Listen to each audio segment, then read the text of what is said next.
America ప్రభుత్వం shut down ముప్పును ఎదుర్కొనుందా అంటే తాజా పరిణామాలు అవుననే సమాధానమిస్తున్నాయి. ఇటీవల బైడెన్ ప్రభుత్వం తీసుకొచ్చిన ప్రభుత్వ వ్యయాల బిల్లును ప్రెసిడెంట్ ఎలెక్ట్ ట్రంప్ వ్యతిరేకించగా తాజాగా ట్రంప్నకు అనుకూలంగా తయారైన సరికొత్త బిల్ ఆమోదానికి డెమోక్రాట్లు సహా కొందరు రిపబ్లికన్లు విముఖత వ్యక్తం చేశారు.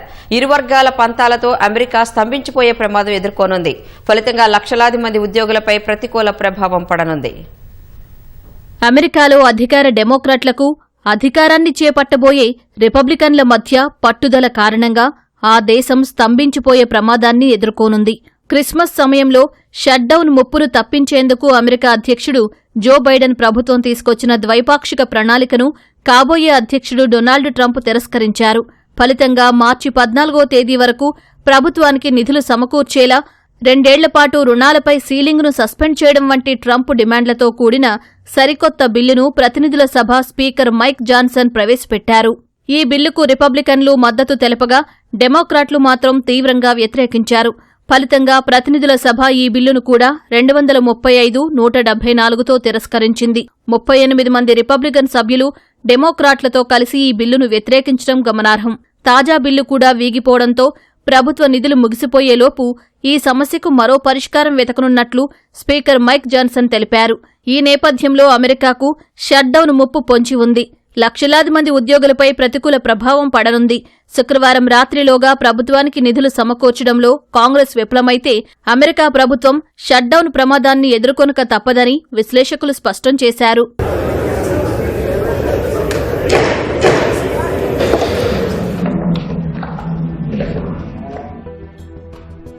బైడెన్ ప్రభుత్వం ప్రవేశపెట్టిన బిల్లును ట్రంప్ వ్యతిరేకించడం వెనుక ప్రపంచ కుబేరుడు టెస్లా అధినేత ఎలాన్ మస్క్ ప్రభావం ఉన్నట్లు తెలుస్తోంది.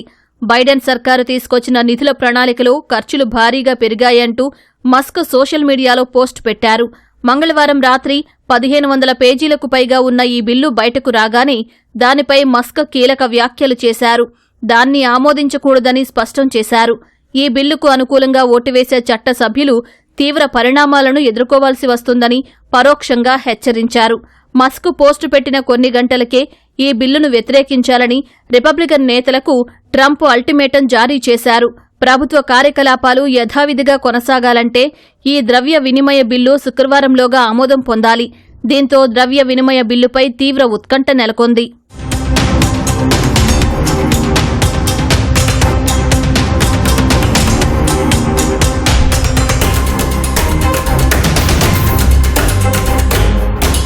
అమెరికా ప్రభుత్వ కార్యక్రమాలు స్తంభించిపోతే ఆ దేశంలో లక్షలాది మంది ప్రభుత్వ ఉద్యోగులపై ఆ ప్రభావం పడుతుంది. దాదాపు 8,75,000 మంది విధులకు దూరంగా ఉండాల్సిన పరిస్థితి తలెత్తుతుంది.